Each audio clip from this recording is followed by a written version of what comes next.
Welcome back to another episode of Headgears to Handshakes. I'm here with John Giusti. I got it right that time. You did. And, he's an author.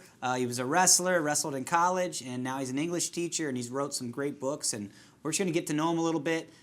Just tell me a little bit about how you got into wrestling and how it led you to be a teacher and an author. Cool. Well, thank you again for having me here. So as a kid, I loved WWE. When I got into middle school, I saw my school had a wrestling team.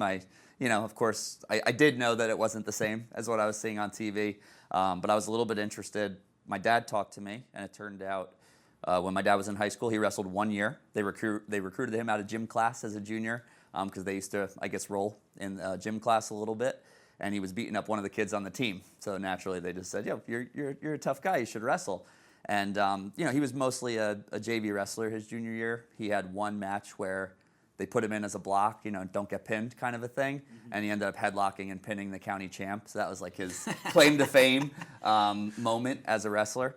And then his senior year, he had to do like the half-day work program to help his parents pay the bills. So he couldn't do school sports his senior year. So I think when he saw that I wanted to get into wrestling, he became like the vicarious dad. He was really into it. By 8th grade, I was a natural athlete, so I picked it up quick. I didn't start in 6th grade. I had a lot of good kids ahead of me, but I learned a lot. 7th grade, I was one of the best kids on my team. I was the captain in 8th grade. So in just middle school, I kind of fell in love with the sport. And what state were you in? New Jersey. So you're a wrestling state. Oh, yeah. Old Bridge, okay. New Jersey, Middlesex County, by a lot of good schools, by the Shore area, also by like South Plainfield, and some other really historic programs. Old Bridge itself, we were always a top 20 team when I was there as well. So great public school program, just one town with a lot of talent. So in high school, I was still playing other sports. I think I surprised myself making the varsity lineup as a freshman. I still kind of sucked as far as being a varsity wrestler my freshman and sophomore year. Because I didn't start going to like a wrestling club and really doing the year-round thing until my junior year. And that's when I really saw a lot of improvement from like 10-23 as a sophomore to like 26-10 as a junior, one match away from making the state tournament.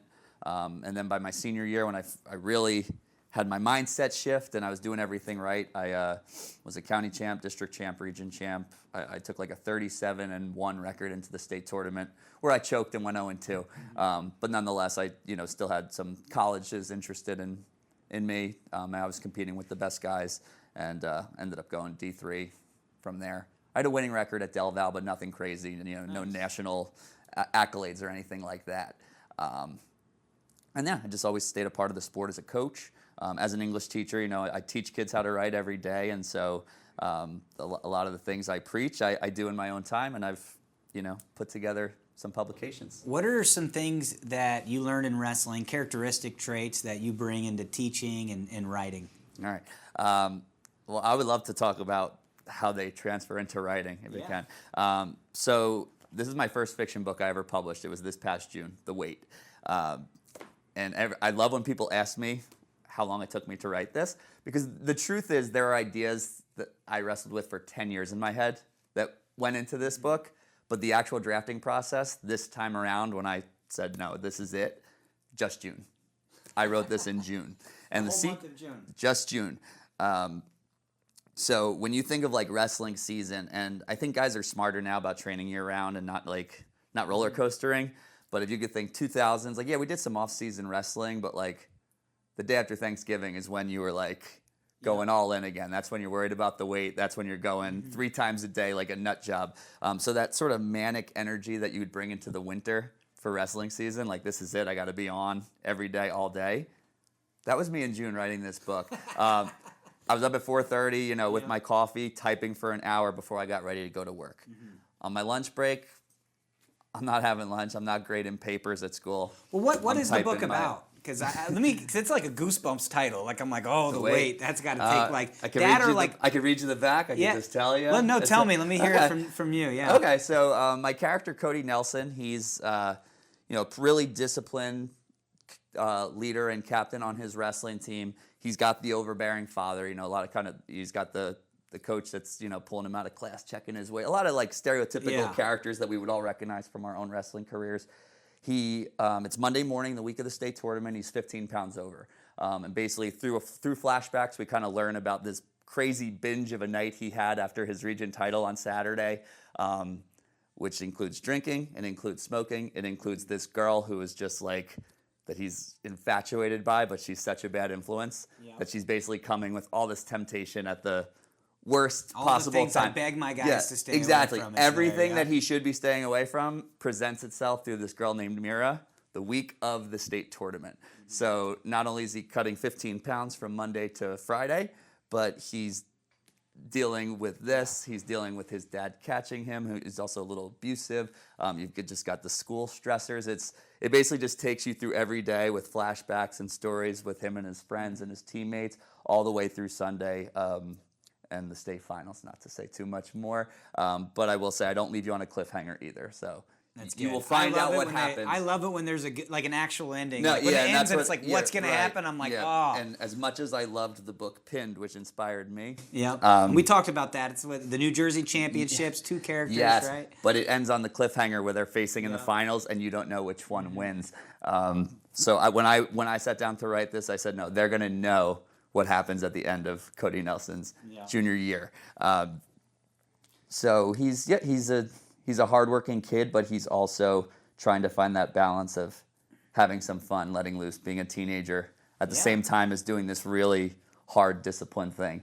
What's cool is it's relatable. Like I had this wrestler, phenomenal. I'll say his name, Wynton Dinkins. He wrestles for University of Virginia now. Okay. And we went home for, I think it might have been Thanksgiving. He came back 30 pounds over. I go, how?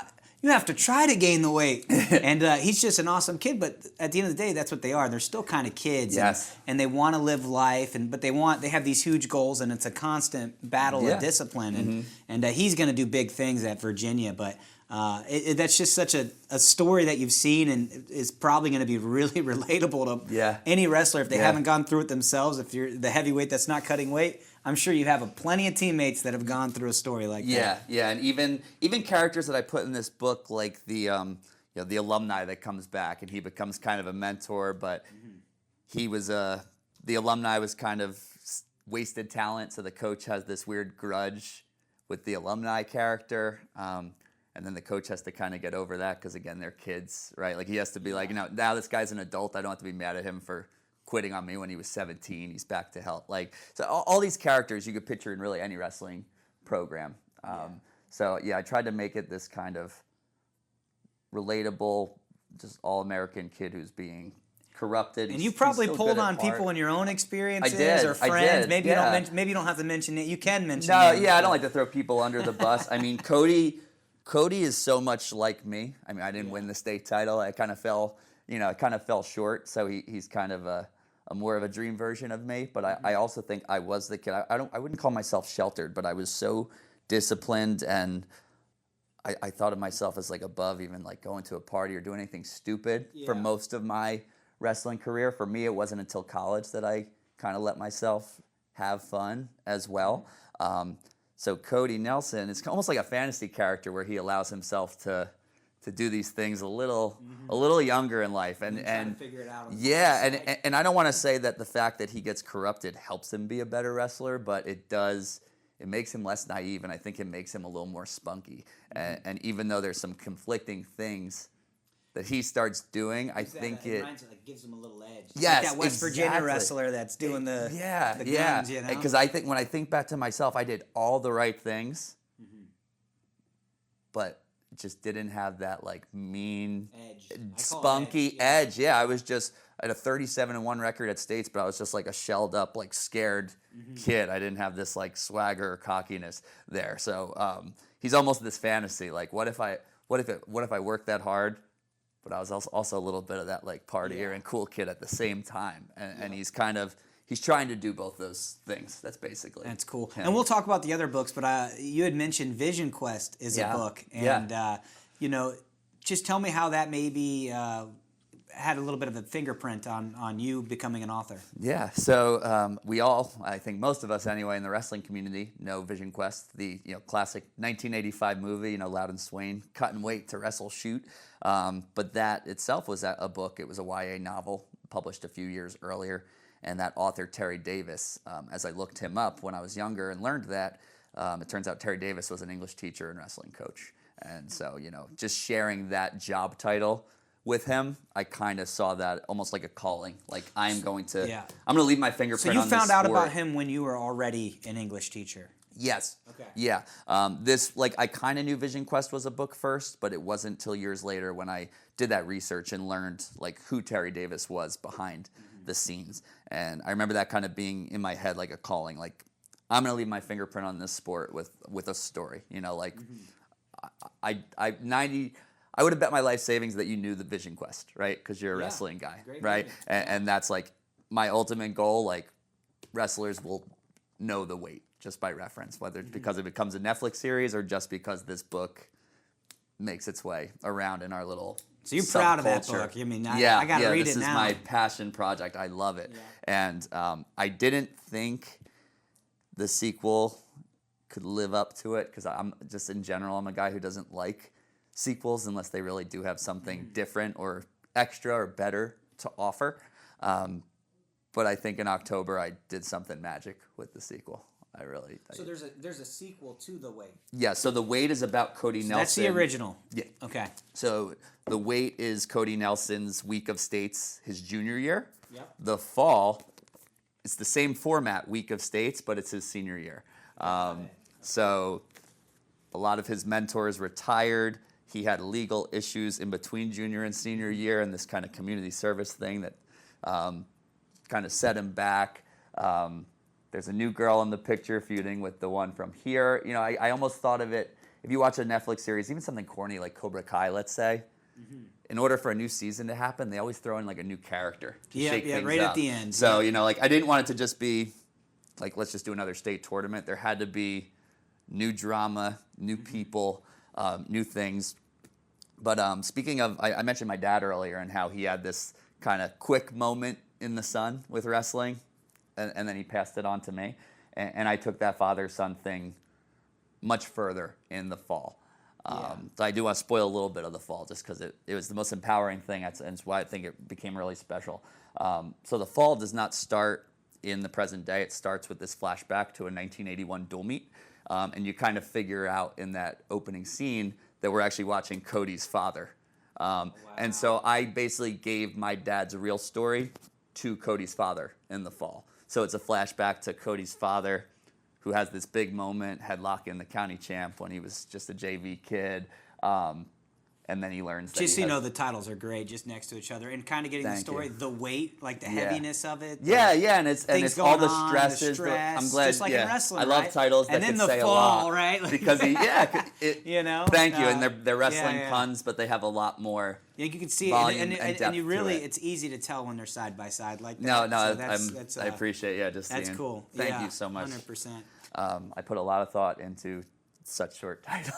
Yeah. Well, how have you used this? You say you coach as well, right? Mm-hmm. So how do you use these books in your coaching a little bit, not or have currently. You? I was involved coaching the middle school I work at for about 8 years. Up until 2 years ago, I stopped once my son was in school. Just time-wise, I couldn't give that same commitment. How do you think this might help kids that are in wrestling? If I was coaching a high school program, because I do think there's content in here I wouldn't force on middle school kids.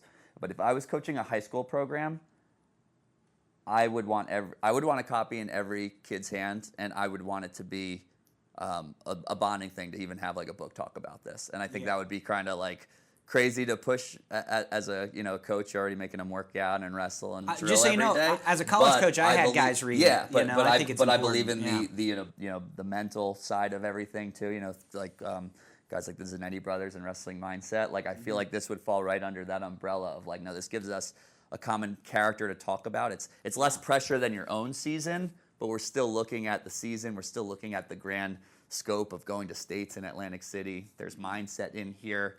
There's relatable moments. So just I remember in high school, the first time I saw Vision Quest was, I was the freshman who didn't know what it was with my upperclassmen teammates, and we sat around after one of our practices during winter break, and our coach put it on like the TV that was like hanging in the auxiliary gym, and that was the first time I watched it, and it was just a cool bonding moment with my high school team. So in an ideal world, that's what I would see this being for a group of high school wrestlers. So if wrestling Mindset's watching this, they they better get on it. Yeah. Yeah, we got some friends. We can share it with them. But I do think it's important to just have people you can look at that are relatable, right? And some people, right, it's great in person. It's great to have teammates. But some people need to find themselves alone a little bit and reflect on themselves. Yeah. And sometimes when you read a book, I think it provides that opportunity. It does. I think it's a special space because it does take a little time and work, but in the moment it's so personal between you and the book. And in fact, when I read Pinned my senior year, when I was competing, that book for me, like, it wasn't a chore to sit and read it. It was actually the only easy time I had in my day. Like, running before school to cut weight was hard. The school day feeling like crap was hard. Practice was hard. Club practice was hard. Eating a little bit of dinner was hard. But sitting down with that book was actually, like, maybe I was working so hard physically that my body actually wanted to sit and read a book. It didn't feel like, a chore like it does to a lot of kids a lot of the time.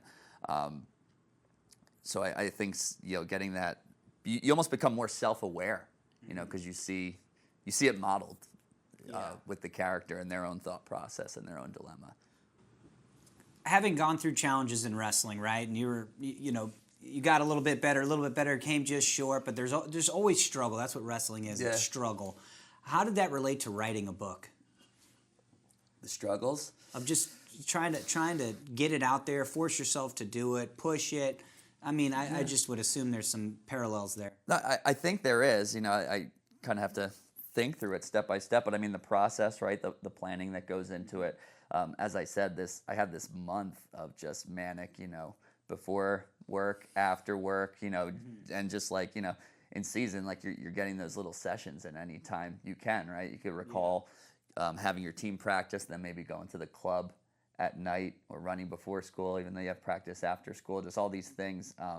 So finding the time, I remember I felt like I used to just have to force it, but whereas other people would make excuses like, no, I have to be at school by 7:30. I was like, okay, so I'll break into the school and shadow wrestle from 6 to 7. Then I'll shower and I'll still be at my homeroom at 7. Like that's how I was like as a wrestler. Like, no, let's find the time to do everything we're supposed to do. And that was this too. I mean, I got a 7-year-old at home. I have a job, a second job, but it was like, no, let's find the time to just freaking write it. Yeah. It's just like let's set that date and be all in for that time until we see the results. And then of course, there's nerves going into a match and putting it out there. You got to figure, someone could talk crap about it or not like it. So I think, being able to publicly win and lose, which is what we do in the sport of wrestling, right? It's pretty obvious when you're the one who got bettered.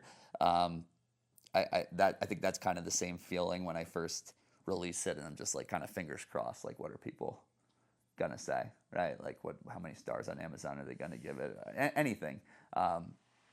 There's a lot of, I don't want to say I'm insecure about it, but there's definitely a lot of thoughts and nerves. I mean, you're putting yourself out there. It's your book. It's got right. your name on the cover, right? It's you. That's you out there. It's you in a singlet out there, right there on a book, right? Like, literally. Yeah. Well, I'm an English major, so it's I always tell people you're one call away when it comes to wrestlers, somebody who does something you want to do. And we were talking a little bit earlier before the camera was on just about some other wrestlers who have written books that you've been able to run into, have known about. You mentioned, Vision Quest. Just tell us about some of these wrestlers that maybe you've seen do this before, have written these books, or have had the chance to talk to or just see. Or Gotcha. And I don't know much about his wrestling background, to be honest, but the other wrestling book, which I think I mentioned here, is Pinned by Alfred Martino. So he's a bit older now, but about 20 years ago at a tournament, he was selling books and signing copies, and that's when I bought Pinned. I met him in person, and with this, I'm actually going to be at North Hunterdon at their tournament next Saturday. A week from tomorrow, I'm going to be selling books at a table. Oh, nice. So just a full circle moment as I think about how cool of an experience I had as a kid with pinned, and the idea of being able to give that to the next generation of wrestlers. These are all available on Amazon, so people buy them online. But being that face and just being, a regular looking guy who you could probably tell wrestled, sitting there with my books, I can't wait to just sign them for some kids and they buy them right off me. It's just gonna be a cool moment. Full circle. Yeah, Isn't exactly. that funny how that works? Exactly. Yeah. Like I just can't picture going up to this guy with my dad almost 20 years ago. There was definitely not that thought in my head, like I'm going to be sitting at a table like that with my books. You know what I mean? But in hindsight, the seed was planted. Then it's pretty cool. If there was somebody like maybe they're getting out of college, or maybe they're an English teacher, and they have a passion for writing, but they're afraid to pick up a pen and paper, what's something you would say to them? So I actually self-publish. So I feel like that was liberating for me to figure out that. I did do a couple like adult classes that were offered through Princeton about 10 years ago to kind of learn how to use like Amazon's KDP, Kindle Direct Publishing, how to use their platform and be a self-publisher. And that was liberating because I didn't necessarily know anyone in the literary world to get an agent or like a real, like Penguin House isn't going to pick up a book from me. Like who's this middle school teacher trying to send us manuscripts all the time, right? So the self-publishing route for me was just liberating to know that I could get it out. If I had if I was able to write that much and edit it and felt good about it, there was a finish line where I could get it out there. Is it still hard work to make Instagram reels and try to advertise it and try to email coaches in the area and push it? Yeah. But it's so doable. The hardest part is the writing itself, right? As a writer, I hate hearing that, but I remember I had a professor say that the hardest part of writing is actually like the writing itself. But if you could get through, as I said, for me it was just a month, but like at least 10 pages every day, right? But if you could get through that phase of grinding through it, there's a finish line where you could edit it. You can get AI to make a cool looking cover for you, and then you could use. Is that what you use to use AI for that? Oh, that's great. And that's fully like Amazon is very transparent with all that. So when they like when you upload your stuff and you're going through the process, when they're making sure you're not plagiarizing, there's like a waiting period. But there's all sorts of surveys that did you use AI for editing? Did you use AI to write anything? Did you use AI for image generation? And I'm always forthfront with like, I use it for my covers. I'm not an artist, don't claim to be, but I knew it could make me some cool wrestling covers. Yeah. And in fact, how it's so creepy how it remembers your conversations. But I made sure when I made the fall that it kind of remembered my cover for the weight. And so even though he's bigger and up 4 weight classes as a senior, I need that to be like passable as the same exact look, kid, right? Like that brand. Yeah, and even the dark title and everything. When you created it, I'm just curious. Did you have where you wanted to start and you had where you wanted to go, and you're just making it up as you go, or how did that planning process come to be? Planning is it's so many charts, little and dots yellow, and sticky yellow notes things everywhere. And, I had the finish line in sight, and I think we got sidetracked. I was going to tell you something about the fall before. I'll get back to it though. So I had the finish line in sight, right, with like it starting with him 15 over, and I had the end in sight with the state finals and all that. In between, I knew that my format, for me, it was almost like fill in the blank, like big picture. Now let's get our sections and structure, and I knew it was going to be as simple as like Monday, Tuesday, Wednesday, Thursday. Like the chapters aren't numbered; it's almost like labeled by day. Yeah. Now, I had tried to write this years ago, and I always kind of, like 2 or 3 times, and I like flopped at like page 50 because I basically just had a list of like, here's things that will happen Monday, here's things that will happen Tuesday, here's things that will happen Wednesday, etc. And it was just so linear. Yeah. And I would find myself already at the state tournament on Saturday or Sunday, and we're only at like page 50 or 60. And it just felt like, never mind, like maybe I just can't write a 200-page book.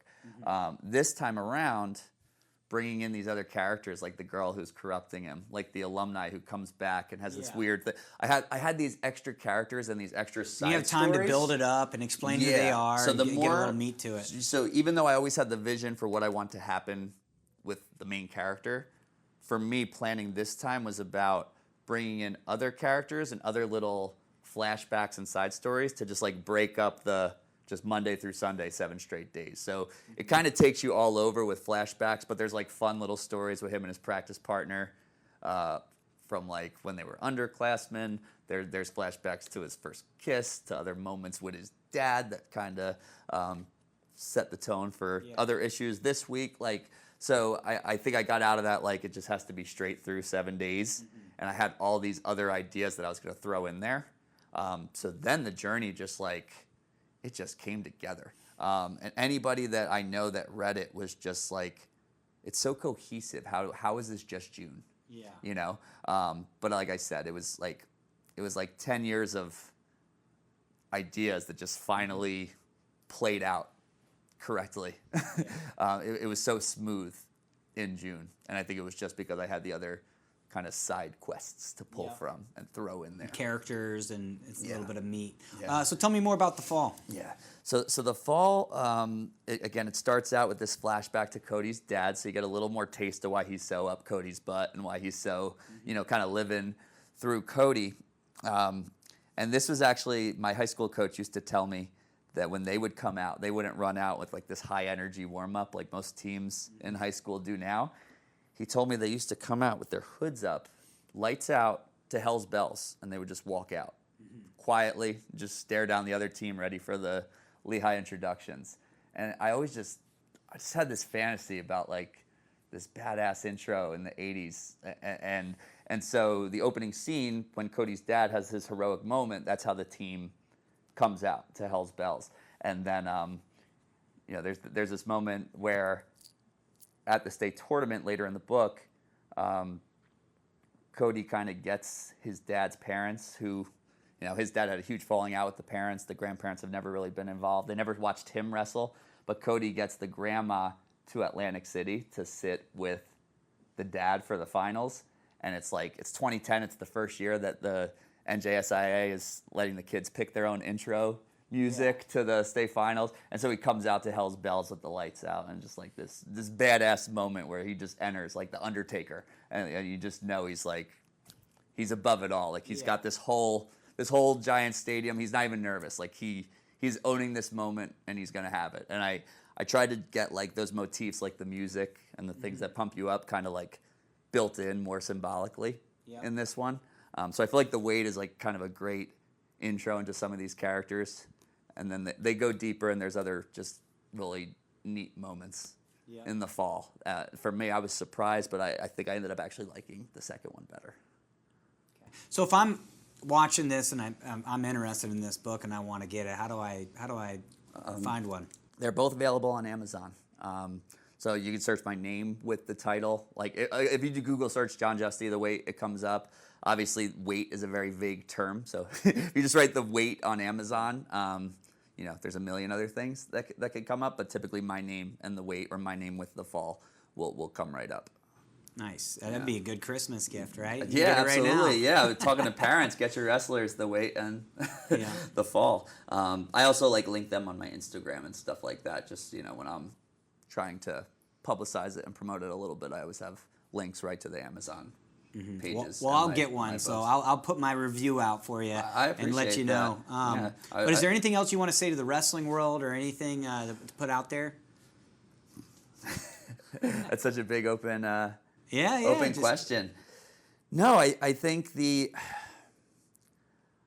wrestlers have to be really well-rounded people in general, and so coming at you from this angle is like, hey, you should read this book. It might seem off base, but I think it's part of being a whole human to also to read and to internalize more and to again find yourself and make connections in something as personal as a book. So if there's one thing that might make this wrestling season a little bit different for you, and maybe even a little bit better, just with how you feel about it all, read a book about a wrestler sometime in December or January when you're in that grind, when it's cold and you're hurting. You might genuinely be surprised at how much of a neat escape it is.